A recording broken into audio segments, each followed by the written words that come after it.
Gabriela es abogada egresada de la Universidad Autónoma de Querétaro, es defensora de los derechos humanos, experta en género y en construir normatividad que propicie la igualdad de condiciones entre hombres y mujeres, que promueva su desarrollo integral con mayor acceso a la justicia y que consolide su bienestar. De 2014 a 2016 fue directora del Refugio de Mujeres Víctimas de Violencia Extrema del Estado de Querétaro. Del 2016 al 2019 fue directora jurídica del Instituto Queretano de las Mujeres.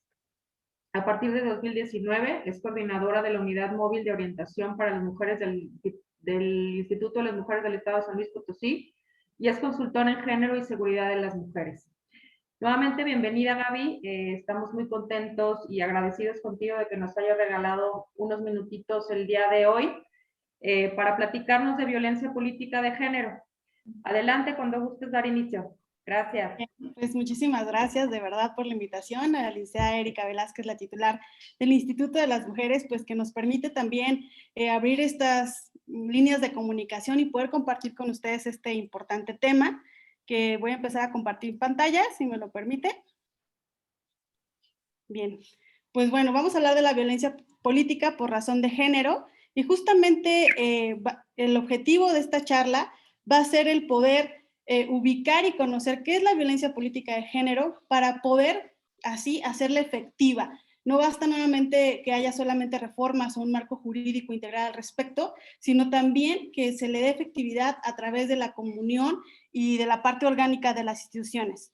Porque lo que nos da el marco jurídico es la oportunidad de hacerle frente a una violencia estructural, que hoy hablamos de esta modalidad de la violencia política en razón de género. Entonces, la agenda de hoy, ¿qué vamos a ver? Vamos a ver lo que es el concepto de la violencia política por razón de género, los elementos que la conforman.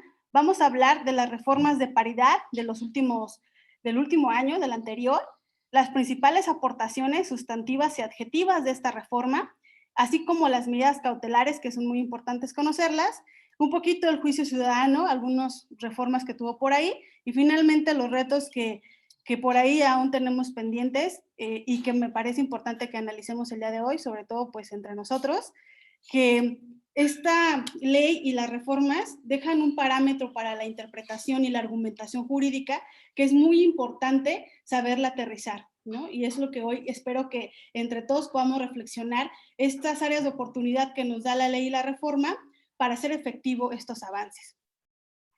La violencia política por razón de género, pues justamente la ley, voy a mover por aquí la imagen, sí la puedo mover, ¿verdad? ¿Sí? Bueno, la Ley Estatal de Acceso a las Mujeres para una Vida Libre de Violencia nos habla en el artículo 20 bis de su concepto, y es toda acción o omisión, incluida la tolerancia. Esto es muy importante, ¿no? No es solamente hacer o no hacer, sino también dejar pasar. Entonces aquí es importante que el concepto nos lo menciona. Incluida la tolerancia, basada en elementos de género y ejercida dentro de la esfera pública o privada, que tenga objeto o resultado limitar, anular o menoscabar el ejercicio efectivo de los derechos políticos y electorales de una o varias mujeres, el acceso al pleno derecho de las atribuciones inherentes a su cargo, labor o actividad, el libre desarrollo de la función, la toma de decisiones, la libertad de organización, así como el acceso y el ejercicio a las prerrogativas, tratándose de precandidaturas, candidaturas, funciones o cargos públicos del mismo tipo. Como ven, la verdad es que ha sido un gran avance este tema de manera sustantiva, porque el concepto nos dice claramente en qué supuestos podemos caer. Los elementos que menciona el concepto que hay que puntualizar para poderlos llevar ante los tribunales sería tener muy claro qué acciones o qué omisiones o qué dejamos de hacer o qué permitimos la tolerancia, que estén basadas en elementos de género en el marco del ejercicio de derechos políticos electorales y que tenga como resultado todo esto que dijimos, menoscabar, anular el reconocimiento o goce del ejercicio de los derechos políticos electorales, así como las prerrogativas. Entonces es muy importante que veamos cómo el concepto nos abarca toda esta situación y abre una nueva manera de litigar el derecho y de juzgar el derecho. Ya no es solamente la parte objetiva, sino también abre un marco a la interpretación, porque basado en elementos de género nos habla esa posibilidad. No es algo que esté escrito, es algo que habrá que argumentar y que habla de la intencionalidad de quien ejerce el acto. Entonces va mucho más allá y atiende estas reformas de derechos humanos que hoy nos piden dejar un poco la parte objetiva, dura del derecho, para abrirnos a la parte interpretativa y argumentativa que supone una perspectiva de género. Entonces, el concepto en realidad es un avance muy importante que debemos de considerar y desde ahí partir. La violencia política puede ser perpetrada por cualquier persona, grupo de personas, incluyendo quienes, agentes del Estado, colegas del trabajo, por ejemplo, personas superiores a la jerarquía o subordinadas, partidos políticos o sus representantes, y aquí viene algo importante, también los medios de comunicación y en general cualquier persona o grupo de personas, porque cualquier acción, omisión o tolerancia que tenga el objetivo, lo que mencionamos, será considerado violencia política de género. Será muy importante tener en cuenta esto. ¿Quiénes son los que pueden ser juzgados? ¿Quiénes son los sujetos activos? Pueden ser todos estos actores, no solamente entre los candidatos o partidos políticos. Esto es muy importante que podamos considerar esto. Este tipo de violencia puede ocurrir en cualquier ámbito, tanto público o privado. Puede ser simbólica, verbal, patrimonial, económica, psicológica, física y sexual. Eso también es muy importante porque no nada más es que ocurra en la campaña política, que ocurra en lo público. Como ven, también nos remite a lo privado. ¿Cuántas candidatas, y lamentablemente he tenido la oportunidad de acompañar en estos procesos a candidatas, que el tema y la amenaza es con sus familiares, con sus hijas, con sus hijos, es en la puerta de su casa? Entonces, si no nos decía esto la ley, quedaba como fuera. Y entonces cuando ibas a denunciar era, pero pues no está en la campaña, no te está haciendo nada dentro del partido, y se dejaba a un lado esta parte privada que al final evidentemente pues remite y tiene efectos en lo público, porque si tú me amenazas a mi familia, si yo estoy en una situación de violencia en la parte privada, pues también me limita en lo público. Es muy importante valorar este concepto y esta amplitud que nos da la ley en este sentido. ¿Qué elementos se deben de considerar para detectar violencia política contra las mujeres en razón de género? En realidad, vamos a hablar de estos 5, y el primero es el acto de omisión que se base en elementos de género, es decir, que se dirija a una mujer por el hecho de ser mujer y tenga un impacto diferenciado y desventajoso en las mujeres y que los afecte desproporcionalmente. Y es aquí donde yo mencionaba que nos da esta puerta y nos abre la posibilidad de la interpretación de la argumentación jurídica, porque entonces, ¿cómo vamos a hacerle para poder llevar a los tribunales la intencionalidad? Porque aquí hay una intención, no es un objeto abstracto, un hecho que es solamente violentar, sino que además sea por el hecho de ser mujer. Esto implica que vamos a tener que litigar abonando los mayores elementos de prueba y los mayores indicios y antecedentes que hagan ver que el hecho que me afecta, la omisión o la tolerancia, tiene un antecedente que es porque soy mujer. Esto es el gran reto que le está implicando a nosotros como abogadas y abogados el llevarlo al tribunal, y el gran reto que también les cuesta a los jueces y a los juzgadores, porque entonces hay que irnos a esta teoría y abrir y aprender lo que hoy nos invita el protocolo para juzgar con perspectiva de género del tribunal. ¿Cuáles son las asimetrías de poder? ¿Cuál es el impacto diferenciado? ¿Cómo es que yo sé que hay un impacto diferenciado en tu acción conmigo, porque soy mujer, o con el otro candidato que es hombre? Esto está impulsando, y está impulsando un montón de amparos, y que afortunadamente se están ganando este amparo, pero porque estamos en este proceso, ¿no? De entonces, ¿cómo le hago? Pues es esto, tener esta mirada que pueda entender el juzgador y sobre todo atraerle todos los medios de prueba que él pueda observar que hay un impacto diferenciado. Ahorita más adelante vamos a ver algunos ejemplos. El otro elemento es que tenga por objeto resultado, es decir, de manera directa o indirecta, menoscabar o anular el reconocimiento de sus derechos político-electorales. El tercero es que se dé en el marco del ejercicio de los derechos políticos electorales o bien en el ejercicio de un cargo público, sin importar el hecho de que se manifieste, ya lo habíamos dicho, en el ámbito público o privado, y ya sea en la comunidad, interpersonal, institución pública.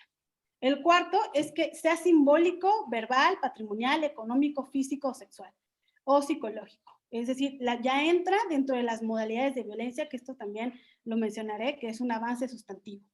Y el quinto es que sea perpetrado por cualquier persona. Y aquí volvemos al punto. Esto me parece importante recalcarlo, sobre todo nosotras y nosotros que vamos a poder, lamentablemente en este proceso electoral, está habiendo mucha demanda por parte de candidatas al acompañamiento, a que sepamos que no nada más es por dentro de los partidos políticos, pueden ser medios de comunicación, pueden ser familiares, pueden ser medios de comunicación, y esto incluye las redes sociales. Entonces hay que tener mucha vigilancia al respecto y denunciar. Dentro de las acciones que se consideran violencia política, les menciono algunas. La ley menciona 21 supuestos y uno que es de manera análoga, el último. Aquí menciono algunos, que es publicar o divulgar imágenes, mensajes o información privada de una mujer que no tenga relación con su vida pública, utilizando estereotipos de género que limiten o menoscaben el ejercicio de sus derechos políticos y electorales.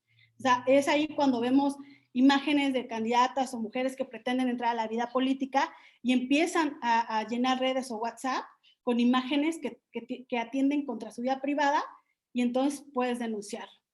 Que propicien información incompleta o datos falsos a las autoridades administrativas o jurisdiccionales en materia electoral, con la finalidad de impedir el ejercicio de sus derechos políticos y electorales.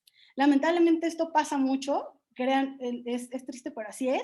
No tienen la información completa, el partido no se las dio, el dirigente no se las tiene, y entonces pues ya no puede estar, ¿no? Porque no lo hiciste, pero nunca me dieron la información completa. Entonces, también se considera violencia política. Recordemos que será todo aquello que impide el derecho del derecho político electoral, ¿no? Entonces, esto también está en la ley. Limite o niegue que una mujer reciba la remuneración por el desempeño de sus funciones, empleo, cargo o comisión. Impida por cualquier medio que una mujer asista a sesiones ordinarias o extraordinarias, así como cualquier otra actividad que implique la toma de decisiones y el ejercicio del cargo. Esto también es algo que llegamos a ver mucho. No se lo notificó, no sabía, y de repente ya está el acuerdo del partido, del consejo, de tal situación. Entonces también es considerado violencia política. Se amenaza o intimida a una mujer directa o indirectamente con el objeto de inducirla o obligarla a presentar su renuncia a una precandidatura o candidatura de elección popular. Se amenaza o intimide, aquí se repite, pero es con este fin. Todas estas acciones tienen este objeto, que la mujer no ejerce estos derechos, ¿no? Impida que sean electas, se ejerza cualquier tipo de violencia. Impide a una mujer su derecho a voz y voto en el ejercicio del cargo, se discrimina a una mujer embarazada con la finalidad de evitar el ejercicio de derechos políticos electorales, impedir o restringir su reincorporación al cargo tras hacer uso de la licencia de maternidad. Otro es que se realice o distribuya propaganda político-electoral que degrade o denigre a las mujeres basándose en estereotipos de género. Entonces aquí también nos toca estar muy al pendiente de todo lo que va a suceder o que está sucediendo ya o está a punto de suceder en este proceso electoral 2021, que es histórico, ¿no? Porque lo que estamos a punto de vivir realmente ha sido el resultado de muchas luchas de muchas mujeres en todas las instancias, gobierno, sociedad civil, pero no basta con que esté en la norma, por eso tan importante estas pláticas, porque hay que darle operatividad, y la operatividad y el aterrizaje pues se lo damos en los tribunales cuando denunciamos y cuando litigamos con perspectiva de género y una resolución consecuente también, ¿no? Es importante que nosotros como sociedad seamos vigilantes de que estas acciones no estén ocurriendo. Ante este panorama, me gustaría ir hablando de lo que son las reformas sobre paridad y violencia política contra las mujeres por razón de género, que fueron el año pasado, el 13 de abril de 2020, publicadas, y que, bueno, es un paquete de reformas. Realmente fue muy importante porque, bueno, otra vez, no solamente es que se haya una reforma, sino que todas estas leyes que se tuvieron que armonizar y reformar para poder tener acceso a lo que hoy estamos platicando.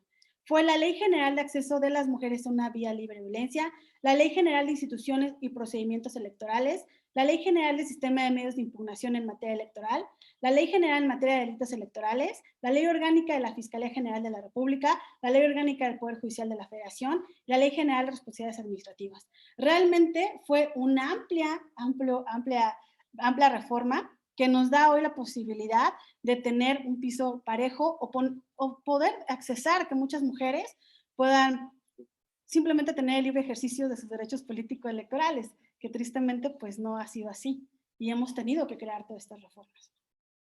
San Luis Potosí, afortunadamente, no nos hemos quedado atrás, y en el decreto del 24 de octubre de 2020, en el periódico oficial, se hacen las adecuaciones y la armonización necesaria para empatar con estas grandes reformas, este paquete de reformas electorales a nivel federal.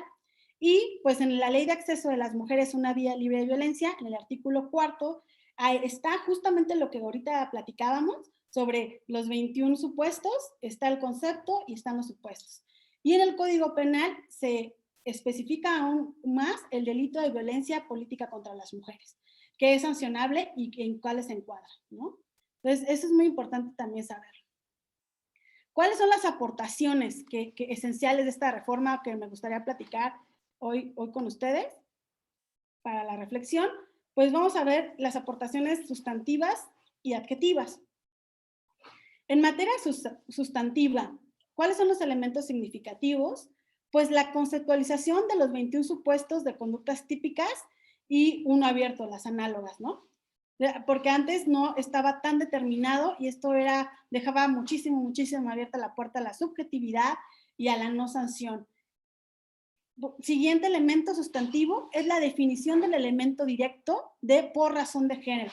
El hecho de que el concepto nos diga cuando las conductas sean contra la mujer por el hecho de ser mujer, ya propicia entonces que el análisis legal, que el análisis argumentativo, interpretativo, se aboque a la teoría del objetivismo crítico. Esto es lo que nos propone el juzgar con perspectiva de género. Es decir, que tanto quien litiga y argumenta como quien juzga separe los elementos subjetivos del caso con los elementos subjetivos. Y reitero, está la intencionalidad y el impacto diferenciado.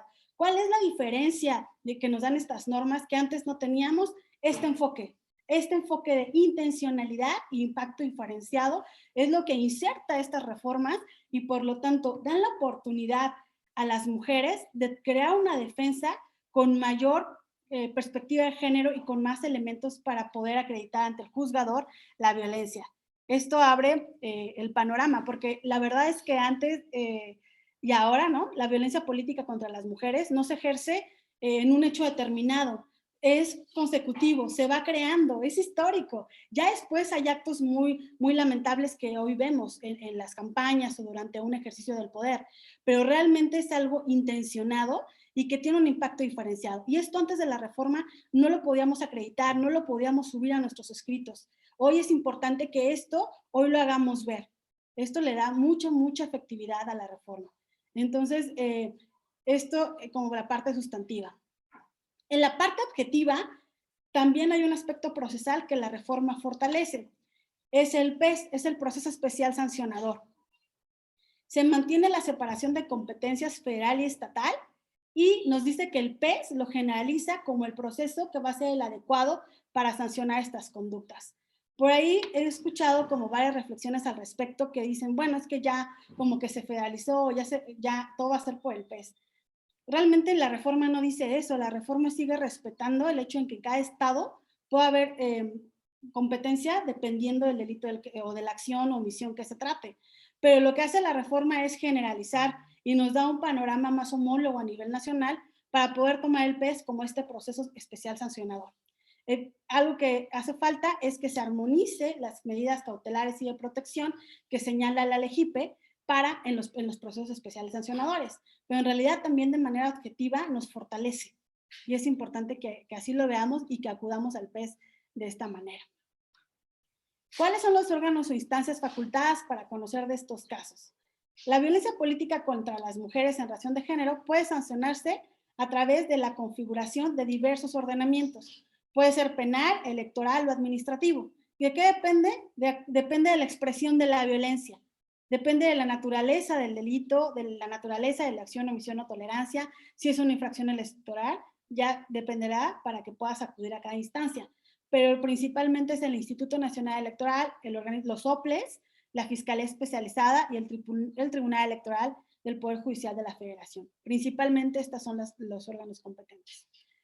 Para presentar una queja o denuncia por violencia política contra las mujeres, ya vimos que lo puede hacer la víctima, la pueden ser familiares o personas que participan en la actividad política, en realidad cualquier persona, y puede acudir a denunciarla. Aquí se engloban los tres principales que puede ser el delito en general, pues pueden acudir a la Fiscalía Especializada, incluso a la FEBINTRA, y esto dependerá de la clasificación y tipificación de delitos a nivel estatal. Están los delitos en materia electoral, que entonces acudimos a la Fiscalía Especializada, y después están las infracciones electorales, que puede ser dentro del partido político el Instituto Electoral y los soples y el Tribunal Electoral. Igual por aquí les voy a compartir y les dejo en la presentación que van a estar compartiendo, pues específicamente algunos ejemplos de violencia política cuando debe denunciarse. En este cuadro nos ayuda mucho a ver quién puede presentar la denuncia, ante quién se puede presentar y por qué conceptos, ¿no? Y reitera lo mismo, pero la diferencia del anterior es que aquí ya se menciona específicamente, por ejemplo, el delito penal, que puede ser contra la integridad física, el homicidio, golpes, lesiones, violencia sexual, contra la integridad psicológica, amenazas, hostigamiento, incluso desaparición. Ya entra la FEMINTA, Fiscalías Especiales, la Subsecretaría de Derechos Humanos, SEAP, que es muy importante hoy en este proceso y en los procesos de violencia política contra las mujeres, porque tienen toda la atención a la víctima, está el INE y los soples. Posteriormente están los delitos electorales, que son estos actos descritos en el artículo 7º de la ley a nivel federal, y ahí es cuando ya entra la FEPADE, la subsecretaría, igual entran los soples y los partidos políticos. O sea, para la violencia política, de hecho, los protocolos, que también hacen una gran función, también invitan a los partidos políticos, y no solamente los invitan, es su deber a tener sus lineamientos con perspectiva de género y abrir la ventanilla para que también dentro del partido político haya una instancia que pueda vigilar que no sucedan estos actos de violencia política contra las mujeres. Entonces, también importante decirlo así. Debemos de estar atentos también, y los que forman parte de un partido son simpatizantes, a que esto se pueda estar logrando dentro del partido político. Finalmente están las infracciones electorales, y que igual puede conocer el partido político, el INE o el OPLES, el Tribunal Electoral, y también entra la CONAVIM. ¿Cuáles son los derechos de las víctimas en todo este proceso? Aquí tratamos de hacer un resumen. De hecho, estas son láminas que difunde la CEPAD, el CEGOP, INE, FEPAD y SEAP. Y principalmente, pues es esta perspectiva de género que tanto hemos estado tratando de sensibilizar, o que sensibilizamos todos los días, es que ser tratada sin discriminación, con respeto a su integridad y al ejercicio de sus derechos, ser atendida y protegida de manera oportuna, efectiva y gratuita por el personal especializado, que se le otorguen las medidas de protección necesarias para evitar que el daño sea irreparable, recibir información y asesoramiento de forma gratuita sobre los derechos que tienen y las vías jurídicas para ejercerlo. Esos son los derechos elementales de la víctima. Debe tener además atención médica y psicológica gratuita, integral y expedita, que por eso está la SEAP en todo esto, porque son los que hacen este acompañamiento. Confidencialidad y a la intimidad, defensa adecuada. Si se trata de personas indígenas, contar con intérpretes, defensores y defensoras que conozcan su lengua, cultura y que cuenten con capacitación adecuada. Y también tiene derecho a una reparación integral del daño sufrido. Una investigación con la debida diligencia y acceso a los mecanismos de justicia disponibles. Es decir, se debe de lograr que haya una incursión de las mujeres en el ámbito público, o sea, que esto sea una realidad. Sabemos que históricamente ha sido un espacio no concebido o no creado para las mujeres, sabemos que esto es estructural y tiene muchos años, pero la idea justamente de estas leyes y de estas reformas es que logremos que las mujeres, y todas nosotras, vayamos incursionando con mayor facilidad, porque qué bueno que ya haya las cuotas de género, qué bueno que ya haya por ahí muchas candidatas, pero qué malo que cuando participen implique poner en riesgo su integridad física o incluso hasta su vida, ¿no? O sea, no puede ser. Entonces, es por eso que todo esto debemos de asegurarlo para que esta incursión de las mujeres al ámbito público a través de una vida política, pues se haga de manera segura y adecuada para ella y para sus familiares y para quien la acompaña, porque realmente a todos les toca. Entonces, debemos de visibilizar esto y llevarlo a los tribunales cuando veamos que esto sucede. ¿Quién es competente para prevenir y atender? Pues es el Tribunal Electoral del Poder Judicial de la Federación, el Instituto Nacional Electoral, los soples y los órganos jurisdiccionales electorales. Recordamos que grandes de los avances adjetivos de estas reformas fue como generalizar o fortalecer el proceso especial sancionador. Esto principalmente es el mecanismo por el que debemos de denunciar o presentar nuestra queja. Cuando solicitamos, que por cierto es vía incidental, se hace ser un incidente para que sea sumario e inmediato las medidas cautelares o de protección, Estas deben de ser ordenadas de manera inmediata y previo a ello, ¿qué se debe hacer?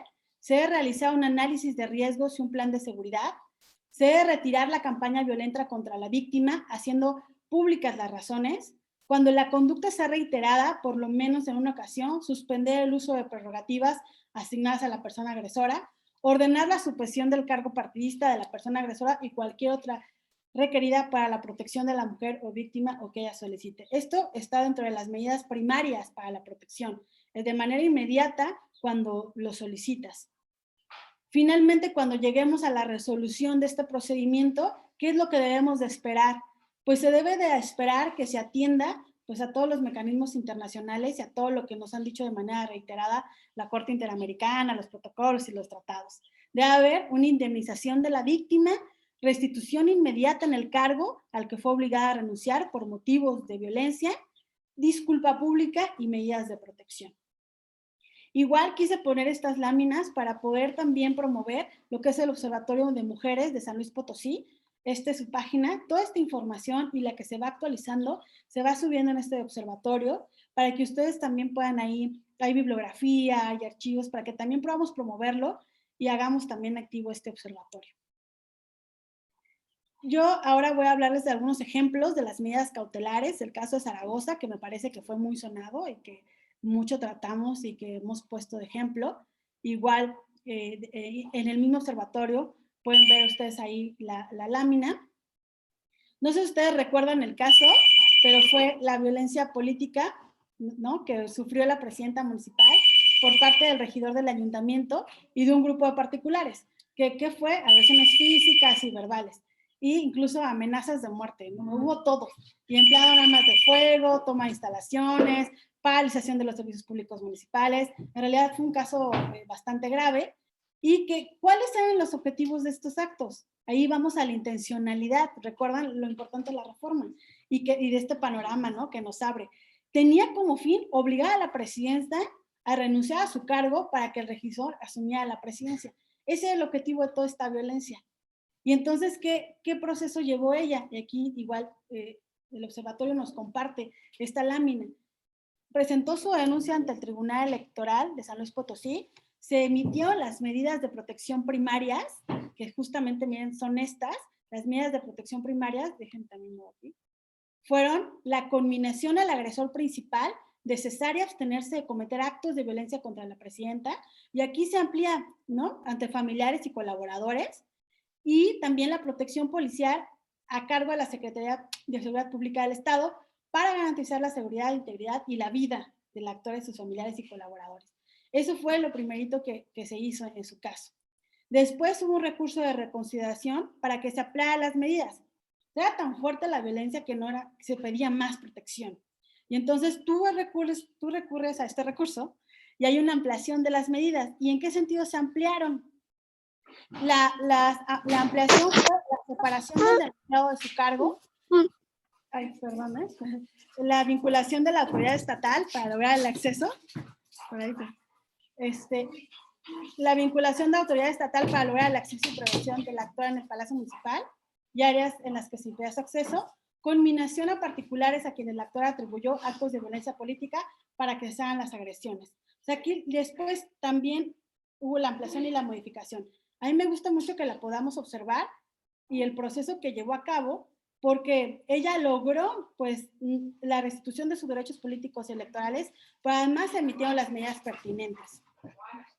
Ay, perdón, disculpa, es que no aquí. No obstante esto, que se dio la protección, dentro del proceso, a mí me gustaría que pudiéramos ver que estuvo el recurso de consideración, la modificación de las medidas, hubo un juicio ciudadano, la ampliación.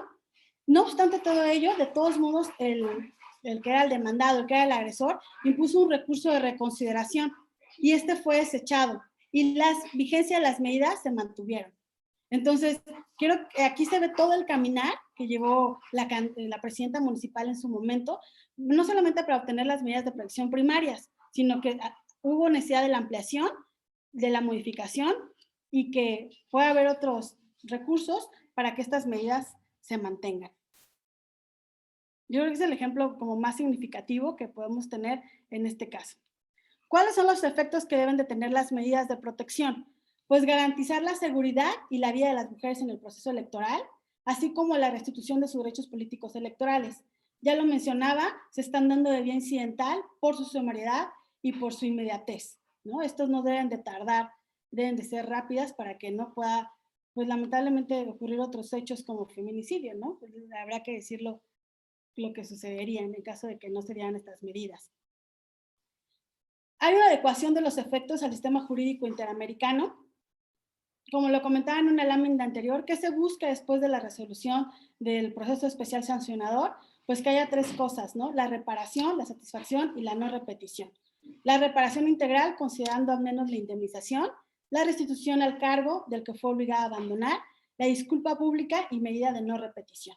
Esto es muy importante. Y aquí abro una parte a la indemnización, que hoy quiero decirles que, bueno, he tenido varios asuntos donde no existe esta claridad por parte de la autoridad de cómo cuantificar la indemnización. Entonces es muy importante que cuando nosotros litiguemos este tipo de asuntos podamos ir pues acumulando todos los medios probatorios de qué implicó, ¿no? La violencia política para las mujeres, para las candidatas, para las precandidatas, para los familiares.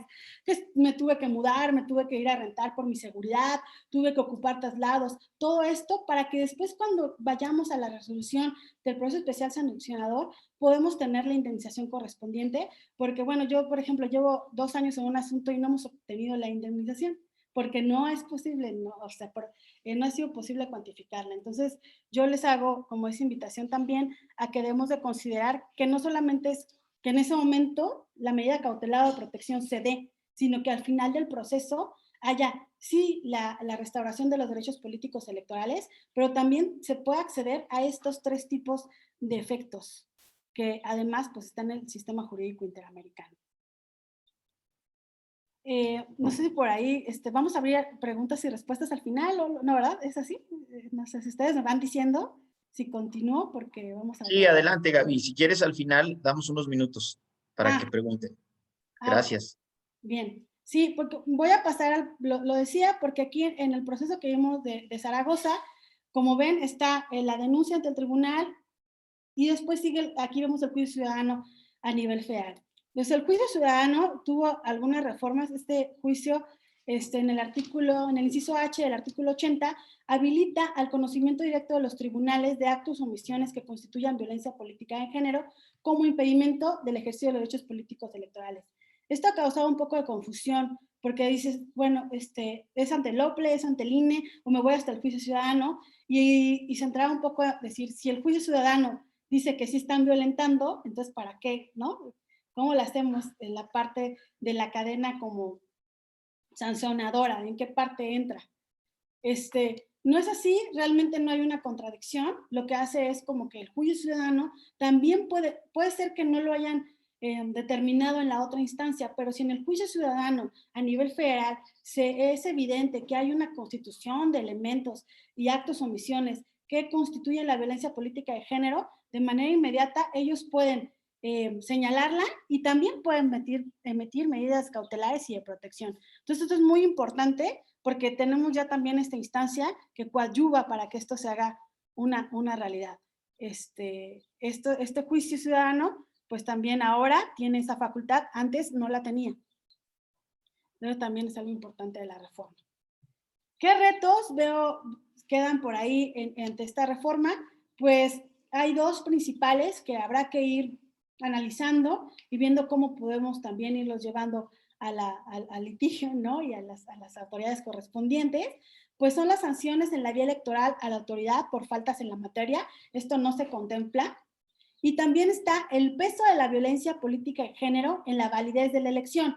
Es decir, por ejemplo, si durante la elección tenemos una mujer representante de casilla que fue violentada física, psicológicamente, ¿qué validez va a tener esa elección en esa casilla? ¿Se va a nulificar? O sea, son cosas que están en el aire que debemos de ver cómo vamos a aterrizarlas, porque como decíamos, la violencia política es en cualquier ejercicio de cualquier derecho político electoral, no solamente de quien es candidata o precandidata. sino de todas las que participan. Entonces sería importante porque es algo con lo que nos encontramos frecuentemente y cuando queremos, además de denunciar de manera particular, también sería importante que se le diera un peso a la violencia política de género durante la elección, ¿no? Es como un motivo de análisis que quisiera pues yo dejar y que podamos considerar. Pues por mi parte, esto sería como lo básico. Yo quisiera pues escucharles alguna pregunta, qué opinan y con todo gusto podemos reiterar algún concepto que haya quedado por ahí en duda. Muchas gracias, Gaby. Si alguien tiene alguna pregunta, por favor, puede abrir el micrófono o hacerla en el chat. Bueno, mientras nos hacen alguna pregunta, Gaby, yo quisiera preguntarte o que nos aclararas un poquito más el tema de la indemnización en tu experiencia. Ahora dices que es difícil cuantificar. No sé si tienes ya algún caso concreto en donde se hubiera determinado algún monto por alguna autoridad. Sí, por ahí sí hay casos donde ya se ha determinado el monto y aquí está por qué se tiene que tomar en cuenta para la indemnización. Se debe tomar en cuenta lo siguiente, que se deben de reparar los daños materiales e inmateriales, es lo que menciona la ley, y esto se basa en lo que nos dice la sentencia del campo algodonero en su párrafo 451. Ahí dice cómo debemos de armar una indemnización por violencia política, ¿no? O por violencia. Y entonces ahora se traslada, lo hemos pasado de manera análoga. Entonces, que se restablezca la situación anterior en la que estaba la persona que la vivió. Que si hay causales de discriminación y que por lo tanto, por esta discriminación ha sufrido un deterioro en su parte económica, psicológica o médica, también se puede ahí acreditar y tomar en cuenta los impactos diferenciados. Sí, la realidad es que tampoco han sido muy altos. Yo he tenido la experiencia en candidaturas municipales y pues van de los 50,000 pesos, 60,000 pesos que se han podido indemnizar, que en realidad, pues ellos dicen es muy poquito, ¿no? Porque realmente la afectación, pues es mucha por el miedo, por todo lo que se tuvo que vivir. Pero como comento, le es difícil a la autoridad y también a nosotros que no estábamos acostumbrados a litigar, a litigarlos así, ¿no? El poder cuantificar y poder demostrar en su momento los gastos materiales e inmateriales nos implica pues esta nueva mirada del derecho que nos habla de dejar la parte objetiva a poder ampliar y poder buscar otros mecanismos de prueba. Pero principalmente lo acreditamos con los gastos, por ejemplo, que se cambió de vivienda, la renta, los gastos médicos, los gastos psicológicos, que tuvo que contratar seguridad, todo esto que le implica a una candidata en su momento el vivir esta violencia y por ahí se pudo cuantificar la indemnización. Ok, ahora, si te cuantifican la indemnización, ¿tienes a salvo tus derechos para promover una demanda civil por daño moral? Sí, sí, sí. Sí, sí, ¿Sí? también, por supuesto, sí. Entonces Sí, puedes tener dos indemnizaciones, sí, sí, sí, porque hay esta jurisprudencia. y alguna que busques en algún juicio civil. Sí, por supuesto, hay jurisprudencia al respecto que lo permite y que habla expresamente de esto. Sí. Ok, y en el ejemplo que ponías de las sanciones que falta por explorar, por estudiar, sí podrías también colgarte de algún litigio civil, ¿no? En caso de que pretendas anular algunas, o un litigio electoral o un litigio civil, anular algún acto que se haya hecho en base al error o al dolo, a la mala fe, o obligando a la persona a hacerlo. Sí, sí, sí, por supuesto. También se puede interponer. O sea, al buscar la nulidad del acto. Ujú. Sí, sí, sí, sí. Sí, sin embargo, pues todavía falta como que sea más clara la autoridad, porque esto se deja plenamente a lo que la habilidad argumentativa, ¿no? Y poder acreditar todo esto. Pero sí, de los retos es que estuviera más claro en la ley que sea causal de nulidad de estos actos. Perfecto. No sé si alguien tenga alguna pregunta que le quiera para pasar el micrófono. Gaby, yo quisiera, ¿sí me escucho, verdad? Sí. Sí.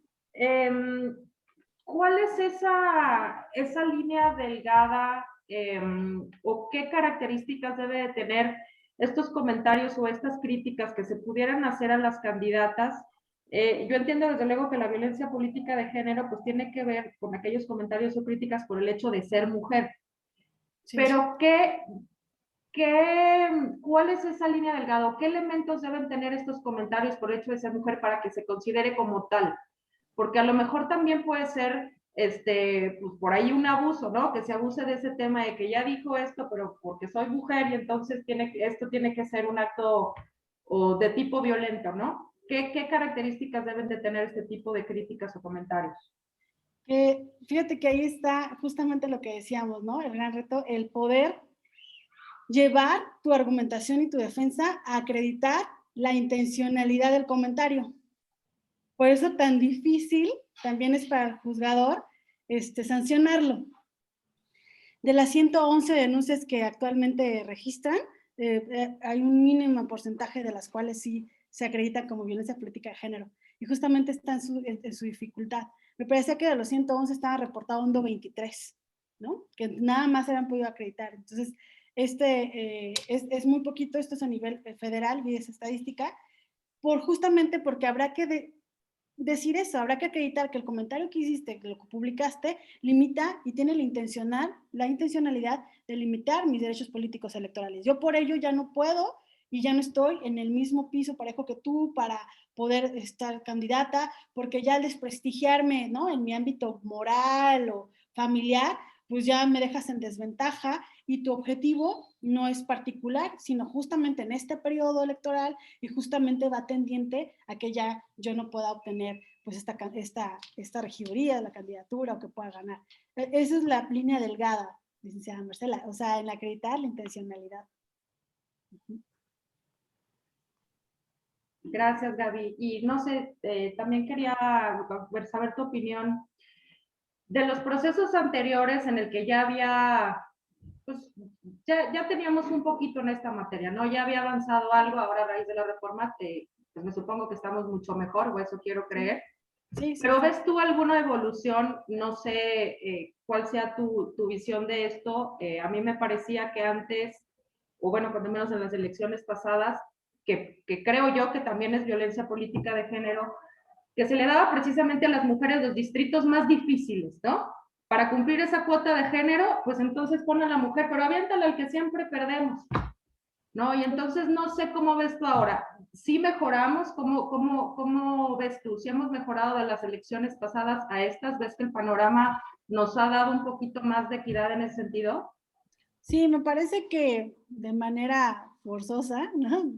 Derivado de los cambios en la ley, pues ahora tenemos la posibilidad y vemos más mujeres en otros distritos donde no las veíamos de manera, pues sí, de costumbre, ¿no? Era más designado para los hombres. Ya las vemos ahí porque pues no han tenido de otra, esa es la realidad, ¿no? La triste realidad. Pero pues sí veo que está más parejo en ese sentido, por lo que te digo, porque ya se han visto obligados a ellos. Pues aquí lo que también noto es que a raíz de que tienen esta mayor participación y en esos distritos que son tan importantes para los partidos y para quien ejercen los poderes, que son muchos intereses, ¿no? Las pone más en riesgo, eso es la verdad. Como la estructura de la violencia está en todas partes, el riesgo para ellas es muy alto. Y entonces vemos muchas que están declinando, abandonando o están dejando de hacer para que entonces, porque ya tengo miedo. Y lamentablemente son las llamadas que hemos tenido en los últimos días. Pues sí, es que estoy en este distrito, pero ya los intereses y de quién son, ¿no? Me implica un riesgo que no estábamos, como que no estábamos visualizando y que tampoco la autoridad visualizó y que tampoco se nos ha preparado ni a los mismos partidos para afrontar. Entonces, veo que sí, que hay una mejor posibilidad, pero también veo el aumento del riesgo para ellos. Gracias, Gaby. Sí. Gracias, Gaby. Gaby, Brunilda Rodríguez hace un comentario, te lo leo. Es muy importante lo que acabas de comentar en relación a la violencia que sufren las mujeres que participan en los procesos electorales. En lo particular, yo en una ocasión fui representante de mi partido en una casilla y los demás representantes ejercieron violencia contra mi partido, pero atacándome a mí. Lamentablemente no existía este marco normativo. Sí, no, muchísimas gracias, licenciada, por comentarlo. Como bien dices, yo recuerdo, o bueno, he acompañado, como les comento, a muchas mujeres en los procesos y realmente el día de la elección, el día de las movilizaciones electorales, ese día, hay un montón, cuando dicen se reventó una casilla, pues hay un montón de mujeres, ¿no? Cuando van detrás de los familiares es que están niñas y mujeres. O sea, hay una gran violencia contra las mujeres y me da mucho gusto que hoy la reforma lo contemple y que haga como toda esta amplitud y que ya los mencione como tal, pero es una realidad. Creo que por eso dejo, y muchos están dejando en el análisis, pues darle peso, no solamente con que se tipifique, que después del proceso especial sancionador haya una sanción a quien ejerció esa violencia, sino que hay una repercusión en el voto, que hay una repercusión en la elección, para que no se siga perpetuando.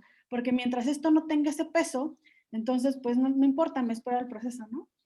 De todos modos, la casilla va a valer, de todos modos, no importa. Entonces, por eso tan importante y ojalá que lo llevemos al análisis, pero mientras, si alguna de ustedes en este proceso nos damos cuenta de esto, pues yo invitaría a denunciarlo, ¿no? Porque pues también hay que quitarnos el miedo y hacerlo. Y hay muchos organismos que te pueden acompañar. Está el Observatorio Político Ciudadano San Luis Potosí, está dispuesto también a hacerlo. Muchas gracias, Gaby. Nuestra consejera de la Barra Mexicana, Colegio de Abogados de Ciudad de México, nos hace una pregunta, Mayra Eternot. ¿Qué opinión te merece en lo personal el tener que acreditar la intencionalidad de cualquier acción tratándose de un delito? ¿No debería ser suficiente que la conducta tuviera el efecto de dañar o menoscabar sus derechos políticos? Sí, creo, y le entiendo, licenciada, tiene toda la razón, debería ser suficiente, pero lo que pasa es que la estructura de la violencia contra las mujeres deviene de la misoginia, del odio para las mujeres. Lo que se ha tratado de visibilizar en las legislaciones y con estas reformas es que ese elemento sí resalte y sí lo pongamos en los tribunales y en las mesas y en los litigios y en las demandas, porque entonces se vuelve a inobservar, se vuelve a invisibilizar. Si no hablamos de intencionalidad, entonces dejamos un poco este efecto misógeno que hay en las acciones. Pasa un poco igual en el feminicidio. No solamente es que mató a una mujer, es por qué la mata y cómo la mata. Entonces, por eso los 21 supuestos que nos marca la violencia política por razón de género nos quieren visibilizar esta realidad que hay detrás de los actos. ¿No? No solamente es porque te hago daño, no solamente es el hecho concreto, es que detrás tengo una intención y hay una estructura de odio y de no dejar pasar a las mujeres en estos espacios públicos. Es por ahí un elemento más sociológico que legal, así lo he hablado con otros abogados que dicen, bueno, legalmente debe estar. Sí, pero lamentablemente históricamente hoy es necesario que se pongan en los tribunales el por qué y el para qué lo están haciendo, para que ojalá y el objetivo es que esas conductas dejen de tener esa intencionalidad, ¿no? Y bueno, se han logrado estos avances en el marco legal, no son suficientes, también lo creo, pero bueno, en la medida en que se pongan más en el papel, más en los tribunales, más en las sentencias, pues va a ir creando nuevas conductas, son los que esperamos, ¿no? Pero esa es mi opinión al respecto. Gracias. Muchas gracias, Gaby. Marce Zapata comenta, excelente exposición. En lo personal, creo que mientras más estemos conscientes de qué es la violencia política de género, podremos identificarla más fácil. En mi caso, no me había dado cuenta que desde los 17 años viví violencia política de género. Wow, qué increíble, ¿no? O sea, que es real. Lo importante de darnos cuenta es esto, yo me parece, de estas pláticas, es ir creando pues darnos más elementos y dotarnos de herramientas para poder apoyar a otras que están en el camino. Yo lo digo mucho. Cuando ya lo viviste, cuando ya tuviste la experiencia y hoy lo detectas, pues acompañar a las que van entrando también como mujeres. No ejerzamos violencia política de género entre nosotras, porque también es posible. Entonces, invitarlas a esto, ¿no? Que ya que hemos caído en esta realidad, pues rompamos el patrón en la medida de lo posible también. Sí, gracias. Muchas gracias a ti, Gaby. Muy contentos por tu exposición. De verdad, muy clara. Nos dejas pues, todos estos conceptos muy bien grabados para estar pendientes para proteger a las mujeres en este sentido. Agradezco mucho, por supuesto, a la directora del Instituto de las Mujeres, Erika, que se tuvo que salir hace unos momentos. Nos pide disculpas a toda la audiencia.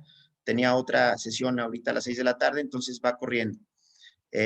Agradezco también a los barristas, a los nuevos barristas que están participando, a toda la gente del instituto, hay gente del Poder Judicial del Estado, muchas gracias, a nuestros consejeros en Ciudad de México, Mayra Eternot, Cristina Vizcaíno, Sergio Treviño, lo veo por ahí, Jorge Ojeda, tal vez se me escapan algunos, les agradezco mucho. Marce, muchas gracias por la organización del evento, y Gaby, otra vez, fue un placer escucharte, muchas gracias. Muchísimas gracias a todas y a todos, y estamos a sus órdenes en el instituto, y ojalá nos sigas dando la posibilidad, ¿no?, de seguir compartiendo. Para nosotros, pues también es muy enriquecedor.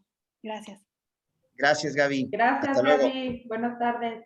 Bye. Bye.